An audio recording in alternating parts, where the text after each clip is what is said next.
So in this video, I interview Alisha Fickert out of Chico, California, who in 2019, she sold 94 houses. And this year she is on pace to well surpass 100.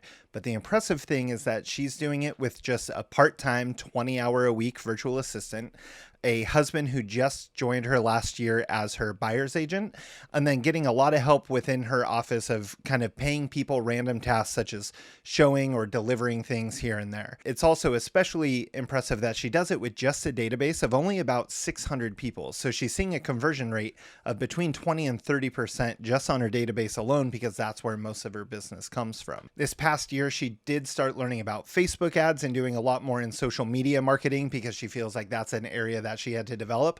But for the most part, her business comes from her sphere, referrals, kind of the typical things that you would expect a business of that size to come from. Anyway, so give it a watch and feel free to drop any questions in the comments below, and we'll see you soon. But yeah, so go ahead if you want to kind of tell us, about your market, kind of where you're at in your business, and then we'll start digging into questions. So I've been in the business for 14 years. I've been with Keller Williams for 6. And I'm in Gary's top 100 mastermind individual agent group, and married for almost 13 years, have 2 kids, 3 and 7. I work 4 days a week. I have, in 2019, I sold 94 properties, and I worked 4 days a week. And my average, I actually track my days because I want to be super consistent about not working too much. I work about 190 days a year, every year. And since my daughter was born, so she's 7 years old. And my assistant that I've had for the last 5 years is a virtual assistant that only works 20 hours a week. My husband joined the business last year.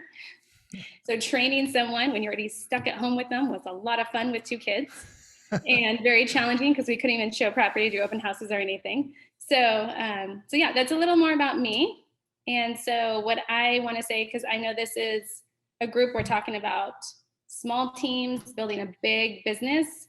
And so what I'll say is Gary, I've heard him say it so many times, when you're hitting a ceiling of achievement, you're missing a person in your life. That's either by a coach or leverage. So I strongly believe in both of those things. I have a coach. I've had a coach for a long time. I've switched coaches sometimes.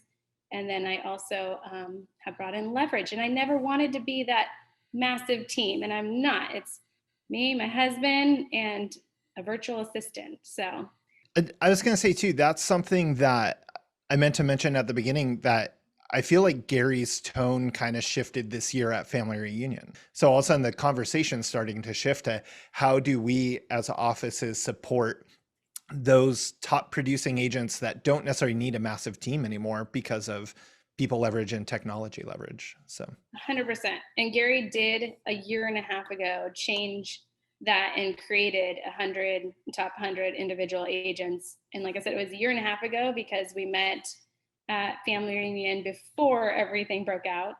And so he actually sat in the room with us and apologized and just said, so sorry. Like, we didn't realize we were missing like a whole area of people that love being in the business and also don't need a massive team. You need a small team and you can still do massive volume. Yeah.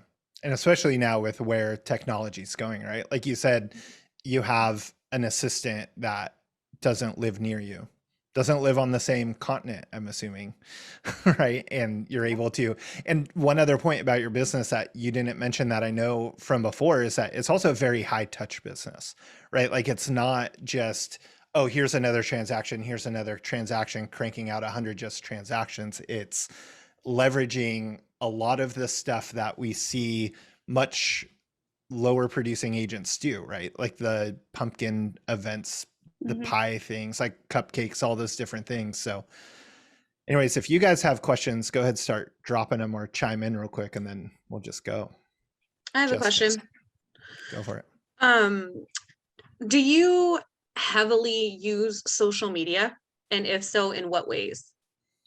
I honestly didn't until when everything shut down. I was like, okay, well, I'm going to have to pivot here and feel like I'm engaging my clients, because I was doing the care calls, of course, and I wanted to do other things. So I started to do a lot more geared towards Facebook. I am not the social media guru, but I've gotten very intentional about posting a certain number of times every week and tracking that. And then also like, I'm more of when I want to work with someone I know that trusts me, loves me, and like that wants to work with me. So for me, I'm going to like when everything broke out, like I was dropping off at people's houses colored crayons and bubbles and like, like peeps that said, have your peeps call my peeps around Easter with like a bunch of coloring stuff for their kids.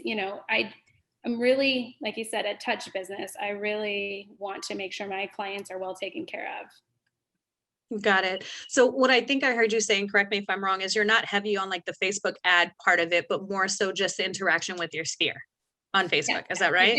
Yes, I do a lot of interactions with my sphere. However, Jason and I have been talking about Facebook posts over the last year or less. Yeah. And so I have been doing that as well. Because last year I did get 3 transactions by just doing $10 every like time I had a new listing, and I got 3 new transactions from it. Okay. And that's been a hot topic in the company right now, is doing that exact thing, is adding in, using, like you were already using social, you already had the high touch business. Now, how do we use the paid side of social in order to increase the amount of business? It's not the base of the business. It's kind of like a 5th or 6th arm, if you will. Yes. So Justin had a question about your VA. So like, let's kind of go down that path about, so he says what specific tasks you have your VA do, but then I'd also like to learn, just how do you manage a virtual assistant in general, and where did you find them?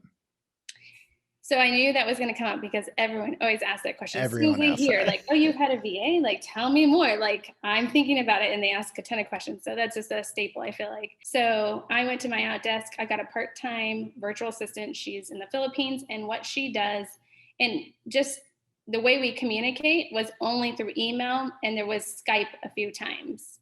And so, yes, that is a challenge. Like you definitely have to, at first, it's a learning curve for you. Like, the way you communicate, if you're a great communicator, you're gonna think, oh, this is gonna be easy.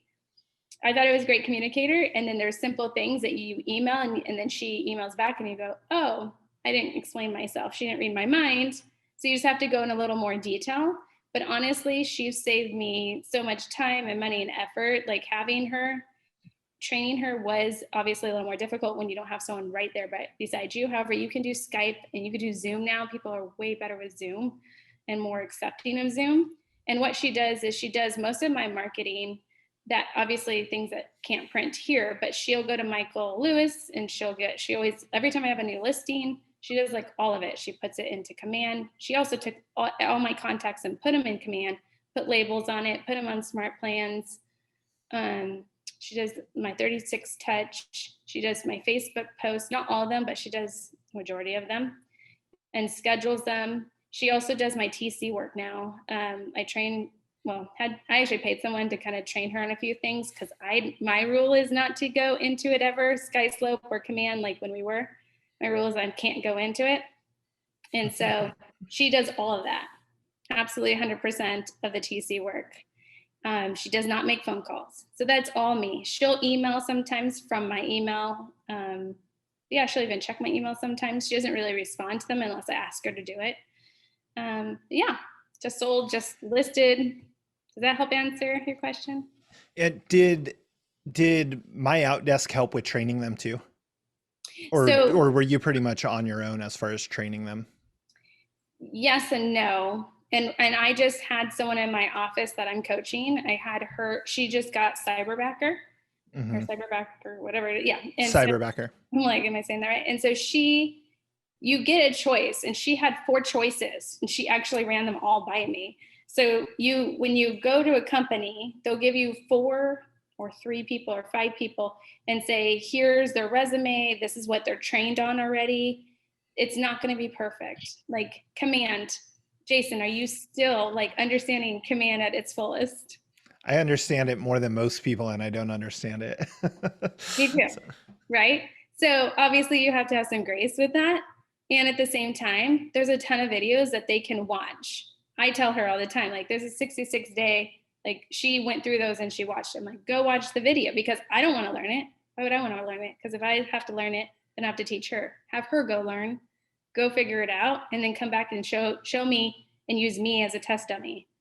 Then let's move forward with it. So cyberbacker and am I at desk? You get to interview roughly, I think it was, I had 3 that I got to interview, but my person I was just talking to, she had 4. And one of them was already partly in command. And so she picked her, and she's been a really go-getter. And you get the personalities because you get to talk to each one of them. Like you do an interview just through like Zoom. Yeah.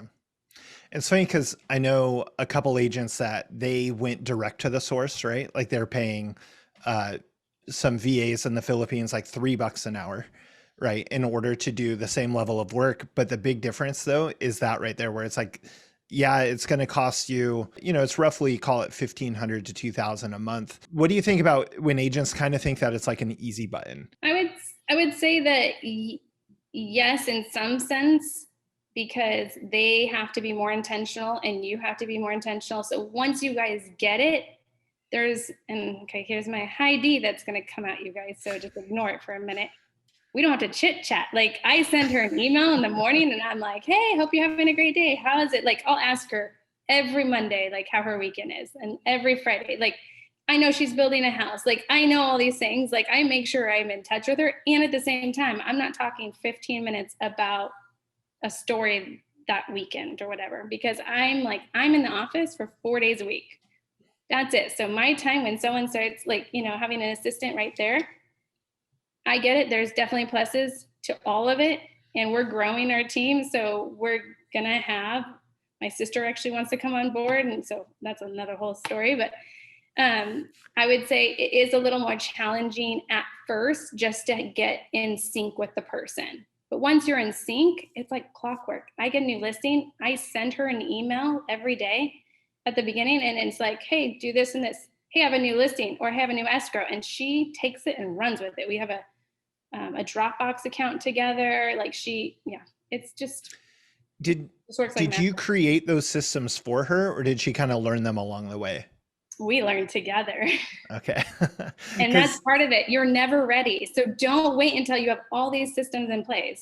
Mm-hmm. Because honestly, your time is worth way more. Have anyone in this group ever done like calculate what you guys make per hour? Raise your hand. I get that you are the best person at making flyers. Like I get that. Like you rock it and you do it way better than anyone else. And at the same time, if you can use that time just to do one more if you add up all the hours and just did one more open house, or you guys can do open houses now, right? Like we just got ours open. Okay. Yep. One more open house. We're right there with you. Or right. And then lead generation, or just like calling 5 people. That's it. Just call 5 more people. How much more money would you make if you just called every day 5 more people and just had somebody take something off your plate? It doesn't have to be, I have to hire a full-time assistant or a part-time assistant. I had, like I said, I sold 94 properties in 1 year, and all I had was 20 hours a week with my VA. And you know what else I did? Things, because, I got super slammed. I paid someone $25 an hour to go run flyers. Like, take these flyers, go put it at the listing. I had like a runner. Or, hey, I didn't want to drop hey, go deliver these 25 pumpkins to all these clients. Here's the addresses and I'll just pay you. I did that a lot. And I had a showing agent. Like I talked to a couple of people in the office and say, hey, I'll pay you $25 a door, $30 a door. Like, will you? And I had a criteria, an expectation. I had and I told Jason I was going to send this to you. So I will send this to you if anyone wants it. But it's basically like a showing assistant. Like, this is what you do. Talk to a couple of people that need maybe the money or wants experience. And I tell my clients, I am paying someone to open the door for you because I want to get you in as fast as possible. And I can't be in 2 places at one time. And wouldn't you want to be in the house as soon as possible so you don't lose out? And they go, yeah. Would you mind if we had so-and-so? And I always have 2 names roughly, like so-and-so do it. And they said, yeah. And if they're uncomfortable, sometimes I'll tell them, like, you get that text. I want to see this property today at whatever time I have a break. I'm like, that's great. I can't make it. However, I can have so-and-so show you at this time. Would you like to get in now, or you'll have to wait until tomorrow for me to show you? They always pick the sooner time, guys. They always do. I'm telling you right now. It's Amazon Prime, right? Like they want now. They don't want And 3 days. I tell them, like, you're still working with me at the end of the day. Like all this person is doing is opening the door so you can get access, and then we'll talk and we'll write up the offer if you're interested. So where are those monkey minds? Like, talk to me, guys. Like, you guys are also quiet. Like, what are your challenges? What are you guys like saying, oh, that wouldn't work in my market center? Well, my only question was, so I have the hardest time letting go of control of my clients in that way. There is added value in being able to walk them through the property and things that I know that I'm going to see or look for that maybe somebody else who's new or somebody I don't know as well might not. So on a regular basis, like, did you just have to totally let that go? Do you feel like your clients are maybe missing out on that, on your eye for certain things? I mean, probably I've been doing this probably too long at the beginning. I'm sure I felt the hesitancy. I mean, anytime we change it and we have anyone take over something, you're like, well, I could have done better, or I would have done that. Or you critique it so much because you know you can do the best. And at the same time, do you know your market, Justin? Yeah. So if you knew there was a 4-bed, 3-bath coming out that's 2,000 square feet on, I don't know, whatever, Main Street, like roughly, and you can see the pictures, don't you think you can still give a price? So generally, yeah, but I mean, I generally don't feel super comfortable until I go see it. Okay. Well, then maybe you still show, but what area in your business are you not giving up that you should be giving up? Yeah, there's a lot of areas. Well, and that's actually a good point. Then it's like, okay, then maybe it's not showing like for Justin. And I mean, I know Justin's business and he is very, very smart in the weirdest little things in houses, and he will catch those little things no one else will, and it becomes a big deal later. And I would have been like, oh, I didn't know that, but it's like, okay, then maybe that's not the thing you give up, and give up the other things. Right. And Justin, I'm a daughter of a contractor that I grew up walking through houses. Like, I get what you're saying. Like, I will literally be like, I had a guy one time say, like, are you trying to not sell the house? Because you literally have told me, like, I'm like, no, I just want to make sure you see it so that we, have that conversation now and we're aware of it before we get too far in this. So I get that part. I also have been pregnant twice, had 2 kids, had a C-section.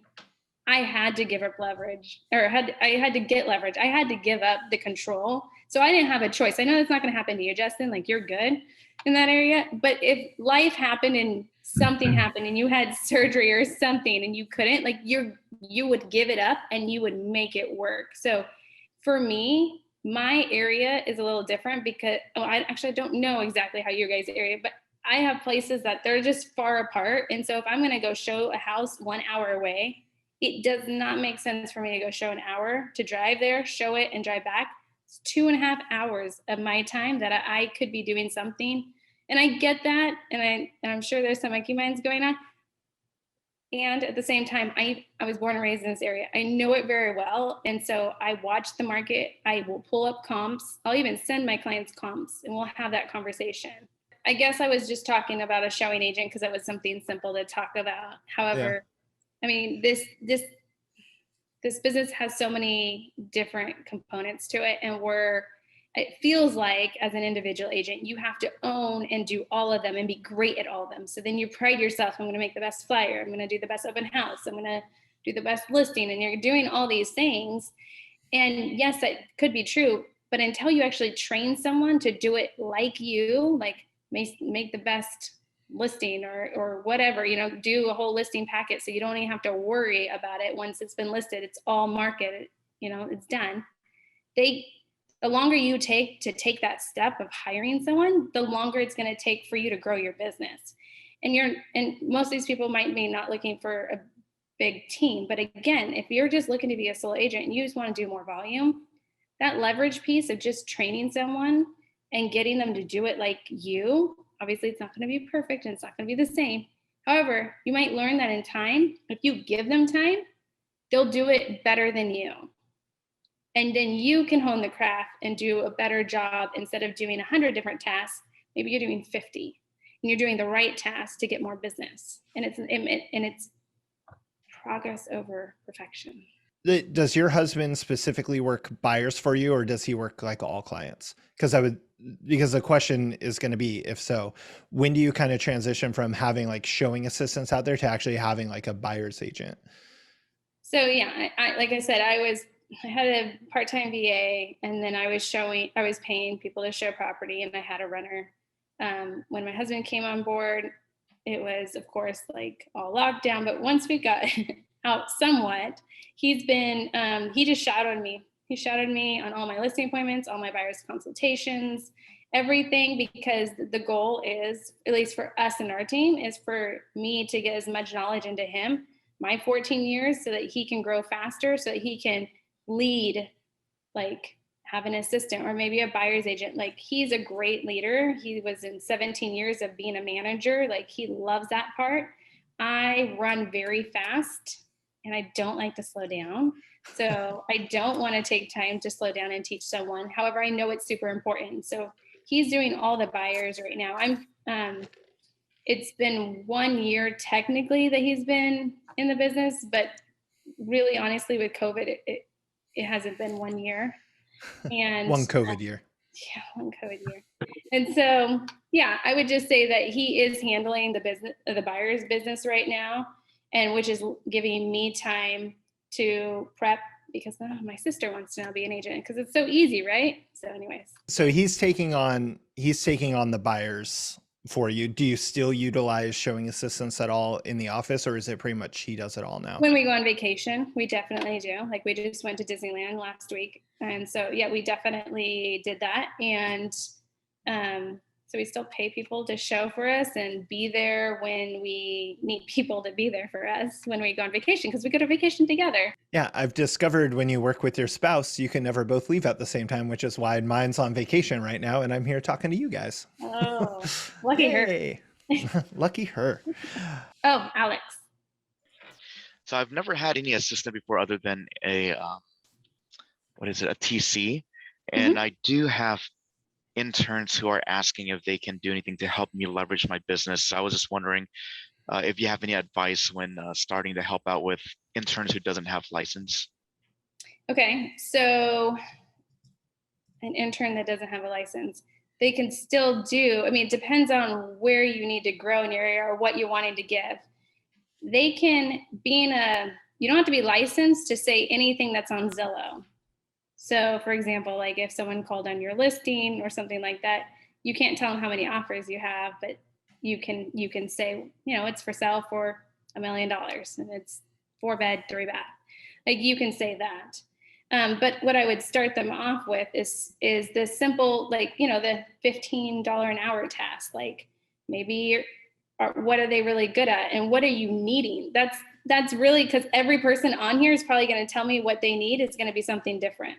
And in your business, it changes as time goes on. So I would, if it's just, is it just TC work, or are they doing marketing or other stuff? I haven't really met with them yet, so I'm trying to build up different questions on what are they trying to get exactly out of being an intern, and what are they looking forward to?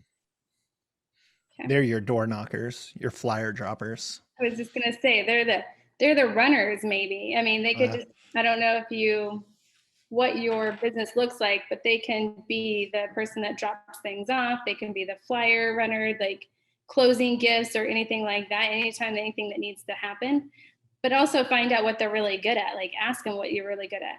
And I'll take a step back. Like, I get that they might be free.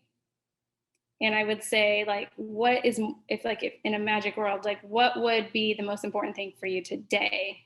Because they might help in all these other areas, but you really need help in this area. And that's what I would focus on. And TCs are not, I get it. $300, $400 the transaction. However, they save you a ton of time, guys. That's when you go into that dollar per hour. What's your dollar per hour? Because I guarantee your TC is worth a lot more than your dollar per hour. What about tech leverage? So we've talked a lot about people leverage. What are you doing? And Justin had a question earlier and I was just ignoring it for a while. for this part, asking about your database size, kind of how are you communicating with them, but then what other kind of pieces of maybe now tech leverage are you using in order to generate this 100 sales a year? So my database is not huge because I'm pretty like, I go through it, and if they moved away or they're working with someone else or anything like that, I know you're supposed to like save it or whatever. I delete them, I get them out because I'm super purposeful with my database. So I want everyone in there to be someone that at least I know or I've worked with, or I've been sending something to them for 14 years because I picked farming back in the day. And so I still have some people that I'm like, I'm still going to send to them, even though maybe I never met them. So I probably have roughly, and Command separates them now. So the spouses, they separate them. So I think before we separated them, I might've been at like 550, maybe 6. It's not a huge database. Like, I want to make sure that I really, connect with these people, like I said, at a high level. And so I do a monthly newsletter. And I know these aren't rocket scientists, honestly. I bet you guys do probably most of what I do, but we do drop-bys every single month. We do monthly newsletters, birthdays with scratchers, anniversaries, spring forward, fall back. I do, we're going to do an ice cream social in a month and a half or somewhere right in there. And I always do like a Christmas gift or something like that. So I'm constantly just trying to, I don't know if it's social media or no, you said tech. I don't have a ton of things, honestly. Besides, like this week, it'll go out like, oh, where you can find all the fireworks for this weekend. So that'll be an email. So it's not, I don't pepper them with a ton of things, but I also want to have a variety of all these different things because I also, of course, call and text them 4 times a year. Alisha, what kind of, I'm curious about your pop buys. Do you do things that are themed to whatever holiday there is for that month? Yes. So I'm very like, I know some of them are super cheesy, but I like cheesy. I always do. So Easter is have your peeps, call my peeps. I've bought in some like root beer flavored peeps, cotton candy flavored peeps. And it's just very simple, with the like cute little tag and everything. But then I also, for Mother's Day last year, because no one could leave, I had the steakhouse here in town make 100 lava cakes, and they put them in the little contain, like, so it's not like a lava cake, but it's an individual lava cake. And they made 100 of them, and then they wrap each one. And so we delivered them for Mother's Day. And I took it a step further and said, if you post it on your Facebook and tag me in it, you'll get a $50 gift card. Like there'll be a winner to get a 50. I think we delivered to, I think we had technically like 95 that we delivered. And I had 33 people tag me on Facebook saying, love this lava cake. And then for Father's Day, gosh, you guys are hard to get to post anything. I'm just gonna be honest, it's really hard. I did Father's Day cookies last year and this year, and every year you guys, there's like maybe like 5 that will post about the cookies. So, can I ask you a question about the cakes? Mm-hmm. The 100 cakes. So earlier I heard you reference this. I'm obviously asking because this is important to me and something that I do. And I've really gotten overwhelmed with trying to identify who's priority, who's not. Earlier I heard you mention 25 people. And then just now I heard you mention 100 for Mother's Day. So how do you prioritize so that you can stay within budget? And then who do you hire people that goes and delivers all of these cakes, obviously? Yes. So typically all year long, it's 25. I do roughly 25, but for Mother's Day and last year we were supposed to have our client appreciation party in May, like we always did. And we didn't, of course. So I just took that budget and I was like, we're just going to do 100 lava cakes. And then we're going to do 100 something for, the dads. And it turned out really awesome. And they were very appreciative. So so I decided I was going to do it again this year. But typically, like you can tag in your command, like a top 100, top 25, top 50. And I go through and sometimes I'm swapping people out. So it's not the exact same people, but there's definitely those people that are your star clients. I label star clients that will always refer you, that will always use you, that like is just a microphone for you. So that's what I always give them something, but I do switch it out sometimes. When it's 100, it's a lot easier than just 25. Right.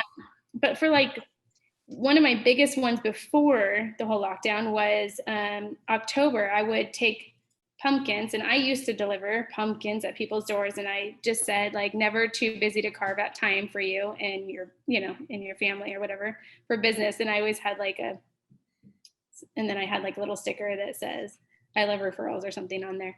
But I would take a picture. So instead I hire someone to drop them off. I even got to the point that I'm like, here's my credit card, go get all the pumpkins. Like, here's all the stuff, had them put it together and just had them drive and drop them off. And I said, every time you get to a door, take a picture and send it to me.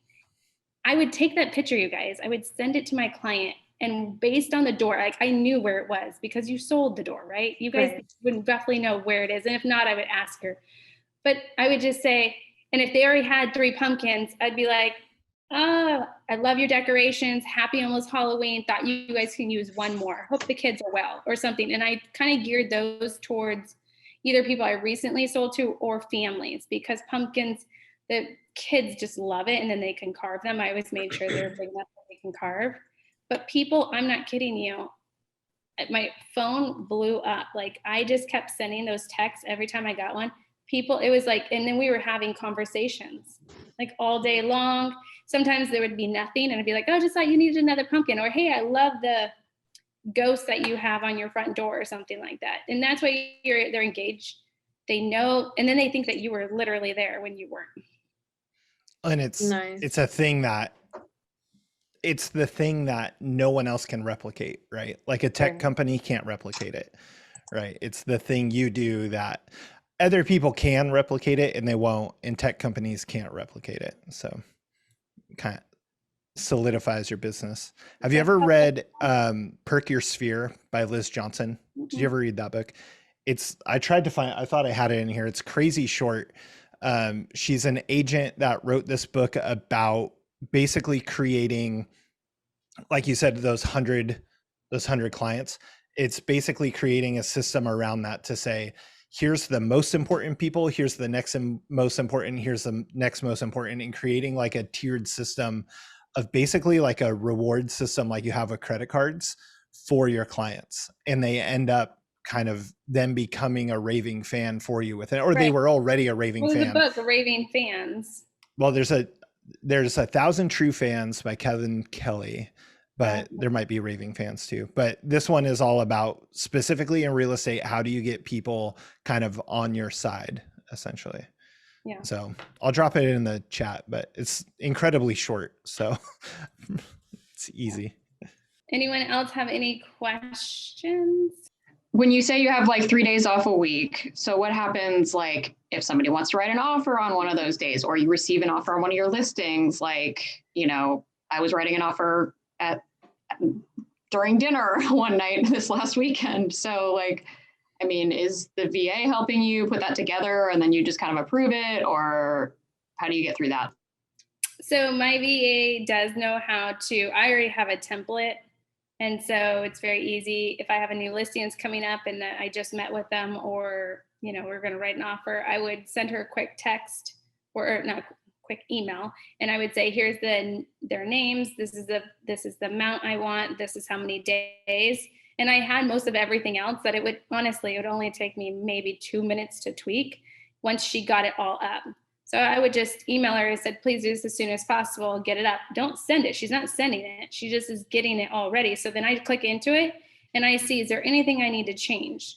Because then she would look up and make sure, I give her the address, of course, and she'd put the seller's name, the buyer's agents, all the information in there. So yes, I mean, on Wednesdays, if I have a listing, honestly, I try to list it, or I try to list my properties on Monday or Tuesday, because I don't want to list a property on Friday, because, and this is just my business. This is what I do. I don't want to work all weekend. I don't want the 100 agents telling me oh, can I go show it? Or can I go see it? Or, hey, I have to track them down. Like, I don't want all the business to come in. So I tell my clients, like, we don't accept offers the first, 2 or 3 days. So if we list it on a Monday, I'll tell them, okay, we'll see how many offers come in. I'll keep you informed along the way, of course. And on Friday, I think we should sit down on the phone, of course, sit down and we'll go over all the offers. So there was an expectation that it doesn't land on a Wednesday. Like, I would always be like, if people say, like, when are you reviewing offers? I'd be like, oh, Thursday, or I'd say Friday. It wasn't like you're picking the date with your seller. Like, obviously, if it doesn't make sense or you're going on vacation, like I would just went on vacation. And yes, I did have to work on Wednesday. And there's always that, when my son used to take a nap, which he doesn't, which I miss so much, I would work for maybe an hour when he slept. And I would just look at my phone and be like, what's missing? What do I need to handle? And what can I give my VA so I don't have to do it? And I would text people and say, hey, I'm in meetings all day. I have time to talk tomorrow. Or if someone wanted to write an offer that's different, I know when people are showing property, that's totally different. Again, if someone showed it for me and I got an offer, or they wanted to write an offer, I would email my assistant because she's working, and I would just say, prepare it, and I could send it in 2 seconds. So yeah, I'm not saying I never work on Wednesdays. I'm not saying I never work on Saturdays. I'm saying I barely work.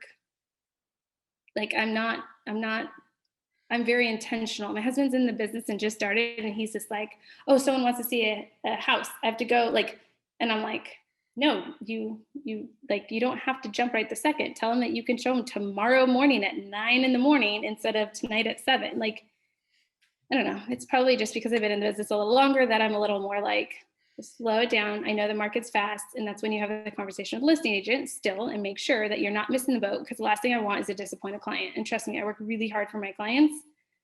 I just also am very intentional. So Alim had asked earlier, and again, I just forgot to ask the question for him.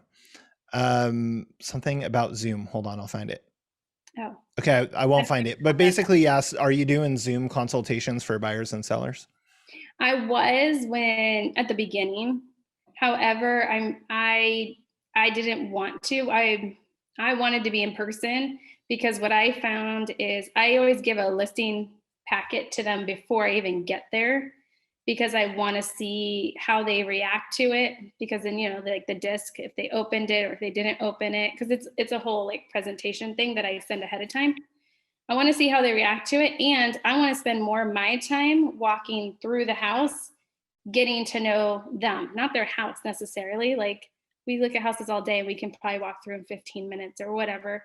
But it's more of having that like connection, like, Jason, oh my gosh, I just saw the picture of you and your wife. And was that in Maui? Was that your anniversary? Just connecting, building trust, trying to find any common thing. So I literally, like, that's what I try to focus on with them. I'm sorry. I think I forgot what the question was. It was just if you use Zoom, basically. We have a Rainmaker on a team here that they're doing 100+ units a year, and he's moving tomorrow out of state. And I asked him about it, and I said, like, how's this going to work? Like, how are things going? And he said, actually, because of COVID in a way, it's almost more possible, because before no one wanted to meet on Zoom, right? It was, no, I need you. You're the guy on the sign. I need you here talking to me about my house. And so now he's got it down with the team to say, like, look, if you need me there, I'm happy to do it on Zoom.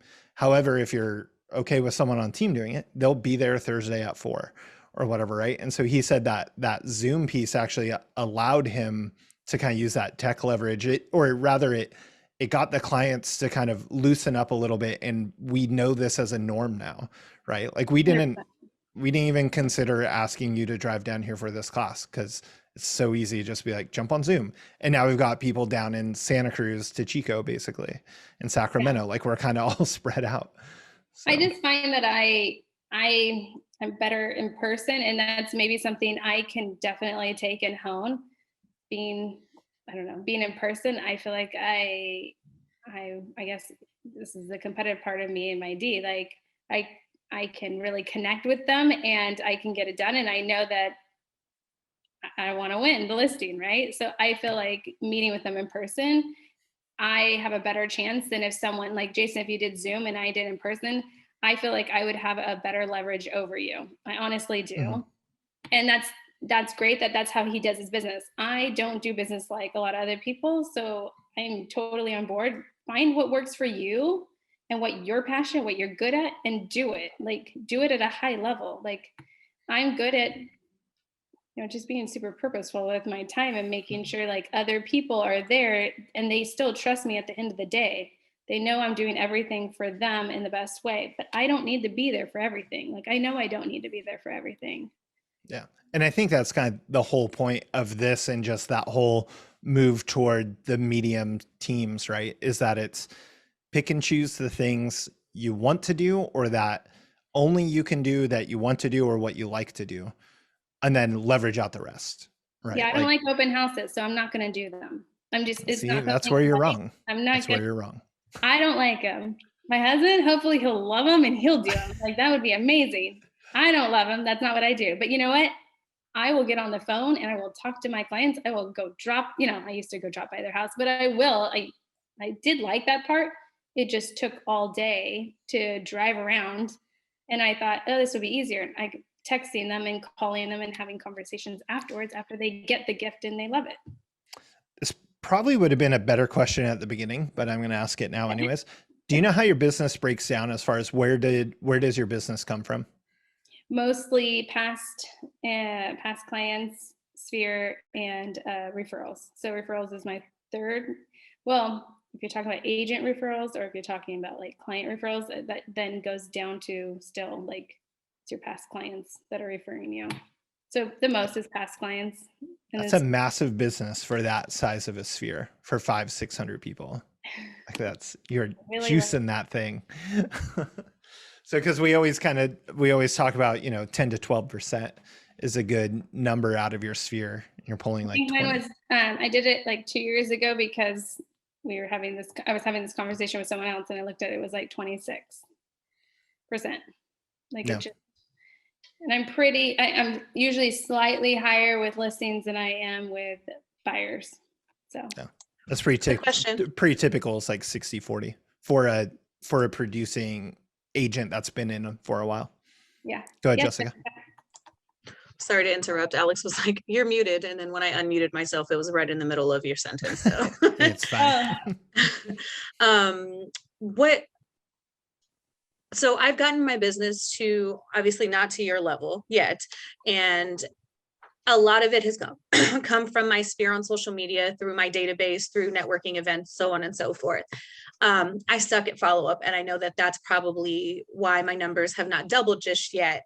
I've heard you mention command, but I also heard maybe a little joke in the beginning about maybe it not being where it needs to be. So all of that to say, how do you track your follow-up? And for people that you're talking to, right? Let's say we've did the COVID check-in, right? We've done the, hey, we're having an event. What other scripts and things do you use for your database? So how do you track your database follow-ups and what do your scripts look like? Where do they come from?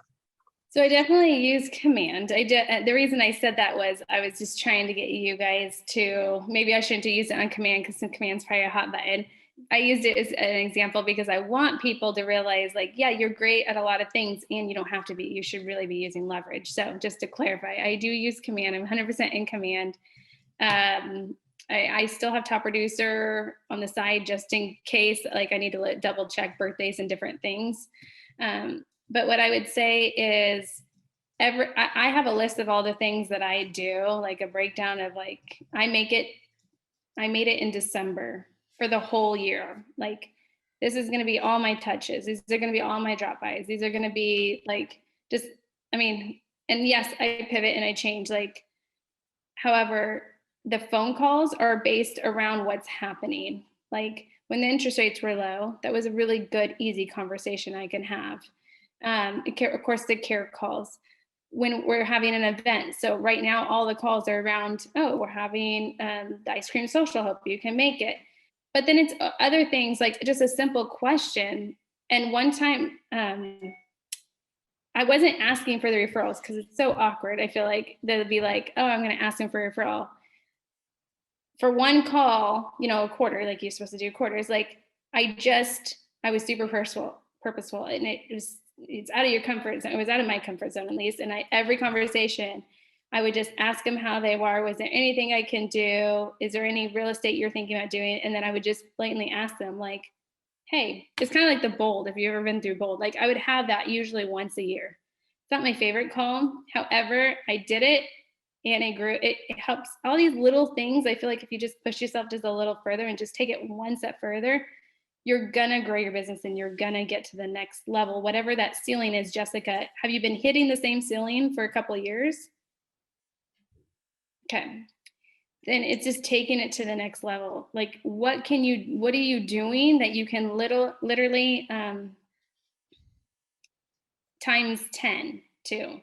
Like, go one step further. Think about it. Like when I did the lava cakes, I then took it one step further and said, hey, if you post it on your site, this is what you'll get. Oh, and we do the 12 days of Christmas on social media.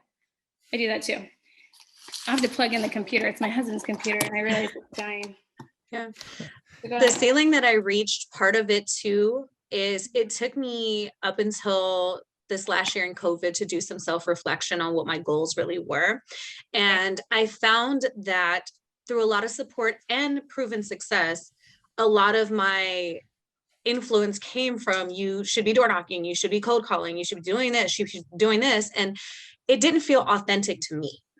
And so I took this time and was like, what feels good to you? What do you like to do? And I have a high following on Instagram. And so I'm figuring out ways to consistently post to get interactions, obviously, and be myself, right? Because like you said, you want to do business with people that know, like, and trust you. And so I found that as I kind of gotten the social media aspect down, not ads, just Sphere, I started to get more interactions. I started hosting seminars via Zoom that are anything from ways to grow wealth to health and wellness seminars, et cetera, et cetera. So all of that to say, this year, I really have grown into, I am 100% referral and Sphere based networking events. And that's it. I'm not doing, I have to do open houses right now, but I don't want to do that. I want to get it to where everything is coming from my sphere of influence. So that's why it's really important to me to figure out how to remove that ceiling by how can I further improve my drop bys. I was only doing those like on a quarterly basis. Now I know that I can take that and do that on a monthly basis, but I got so much anxiety when you said plan out for the year, because I'm mostly D. That part, my eye was like, oh no, this is too much. I can't do this. So I'm gonna have to work with my team to get it together. I'm going to plug this in and then give me 1 second and I will tell you about Okay. All right. Well, and like a big part of, while she's plugging that in, I'll speak for her, is that it really becomes, it's one of those success is simple, not easy things, right? Where it's kind of like, you're just saying Alisha, you're basically running a 33 or 36 touch, right? Yeah. You're like, I do 12 emails, 4 events. Those 4 events have 2 pop buys each or whatever. And it breaks out to talking to your people one way or another 36 times a year, right? Or reaching out to them, not necessarily talking to them, but reaching out to them 36 times a year. Right. So. And Jessica, I mean, it sounds like you're doing the right activities. Do you have a coach? No, we'd stopped working together because he's not social media enough for me. That was actually one of the reasons why I came back to KW, because Jason is going to be working with me heavily on the social media aspect. Okay. Yeah. Well, I've got a coach lined up for you. Okay. Having a coach, it really does. I mean, and I don't know if you use a 4-in-1 or anything like that, but honestly, like just breaking it down. When I did my 4-1-1 and started this year, like 36 touch was one of the top things besides, okay, we're going to sell 100 homes and I'm going to make over 2,000 contacts this year. Like it's not, and it's, when you break it down, it's 10 for me. I'm only making 10 phone calls a day, guys. Like it's, and I know you got anxiety over it, but it's like you take those really big goals, like what's going to make you hit that next level, and then you break it down. Like what's the one thing I can do this month to hit, making 2,000 calls? What's the one thing I can do this week? Well, it's 40. I work 4 days a week. I'm gonna make 10 calls a day. If I miss one day because I have a conference or whatever, I still know at the end of the day or at the end of the week, I need to make 40. And sometimes I put silly. If you walk into my office, I'll have 40 paper clips on my desk. I move those and put them away every time I make a phone call. So by the end of the week, that needs to be gone. If it's not, then okay, then it's sitting there and you add another 40 the next week. Like, it's just simple things that it's like Atomic Habits. If you've ever read that book, I love that book by Jason Clear. That's a good one. Super good book. I'm a huge fan of that book. And it's just like putting your floss pick like on your toothbrush was a simple thing for get him to floss his teeth every day. It's like, what's the one thing that's so small that you won't even notice that you're doing it? I mean, if I told you, Jessica, if you made 10 phone calls for 4 days a week, and obviously if you did other things, like you can double your business or just add another 5, like, would you do it?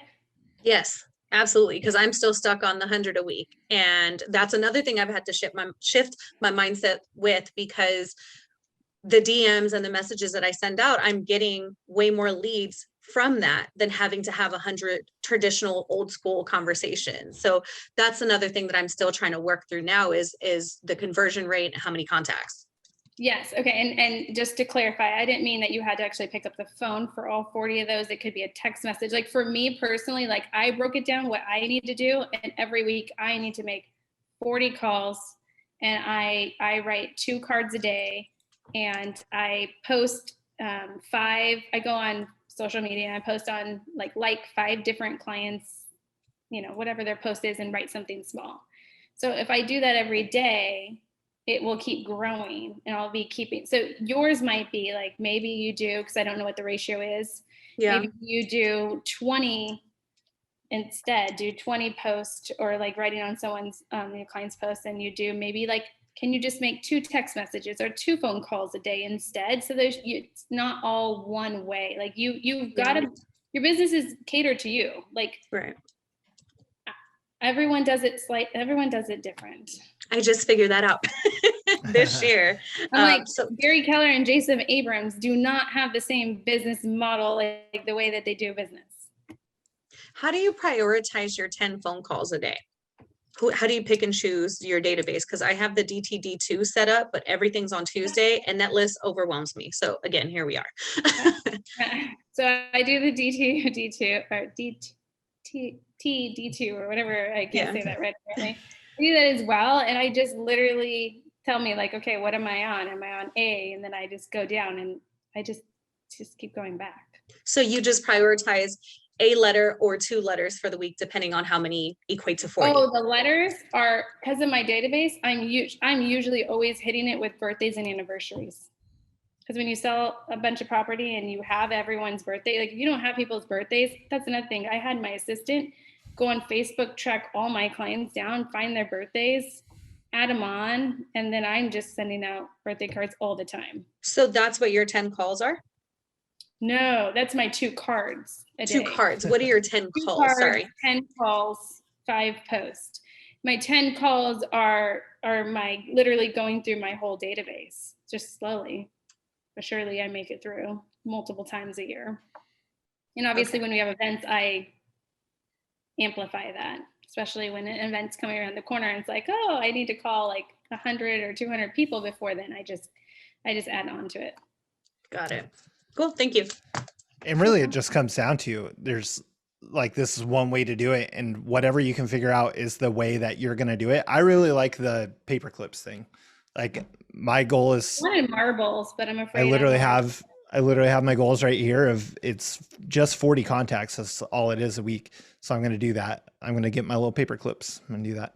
Marbles, I'll end up playing with them and losing them. Yeah, I was going to say, be really careful, because one time I was sitting there, I was talking on the phone, and I had papers that I know I had a thing on there. At least I think I did. And I was like, I'm holding it. And I was like, I don't know. Anyways, it's one call, not a big deal. Yeah. And yeah, lose your marbles. Nice. All right, so we're at an hour 10. So does anyone kind of have last questions to kind of wrap it up, or pretty good? That was a quick hour. Justin. Thank you, Alisha. Oh, you're welcome. That was like, I was like, what's it going to be? It's going to be good. It's going to be a tough question. It's just gratitude. I came today prepared. I like pumped myself up. I'm like, I want to help everyone. I want to like grow all your business. Like, Gary Keller says you can be anywhere in 5 years. I strongly believe that. I joined Keller Williams 6 years ago and I was selling 40 properties. So a year, like I definitely feel like you need to work on yourself. I'll leave you with this, like work on yourself. That was the first thing I did, and grow yourself. I had a ton of limiting beliefs, and the word but is an evil word. So please never, like I sometimes catch myself saying it. It's like, it is a dream killer. Like you guys can do so much more. And I have really taken this last year to believe in myself more than ever and just know like I am bigger and better and more capable than I give myself credit, because the self-talk that you're telling yourself, you're always saying, but you're not this, or but you're not this. You're always, it causes you to have excuses, hide behind fear. Like it's an evil thing. So work on yourself. I know this got into like, you guys were like, I didn't sign up for this thing, but I'm such a big component. I really, really, really believe in that. And but it is an argument for your limitations. And if you win that argument, you're then stuck with your limitations.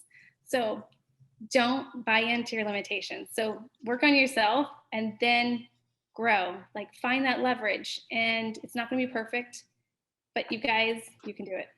So there Cool. you go. Thank you so Good much. time to wrap up. Yeah. So cool. All right. Well, thanks, guys. Alisha, you want to drop your info in the chat? I guess I Oh, could have done like, that, but I think I'm a they terrible already- host. Come on. Hold on. Let's see. Alisha. I'd probably spell your name wrong. That's Oh, fine. and then I hit enter by accident. Oh, There you no. go. Anyways, if you guys have any questions or need anything, I don't mind. I would be happy to share anything and everything with you. And Jason, I can send you guys the buyer's agent assistant breakdown. I mean, it's pretty Yeah. detailed, but you don't need it. But Send me whatever you have and I'll email it to all the people that registered.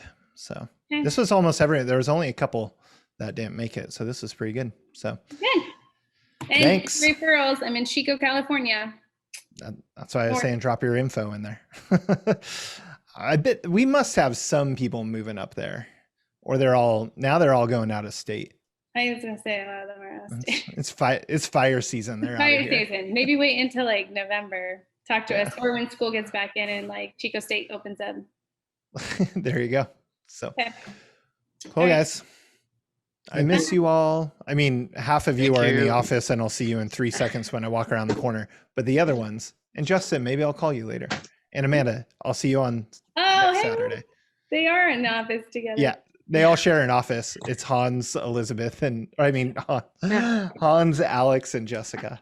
Yeah. So Nice. Awesome. Thank you so much. This was Right. extremely helpful for me for sure. I hope to meet you in person one day and I'd love to connect with you. Yes. And like I said, there's my email. Like if you have more questions that you didn't want to ask or whatever, just email me. I'm happy to share. Yeah, I didn't want to hijack this. So yes, I will. Okay. Sounds good. Thank you. so Bye, guys. see you guys.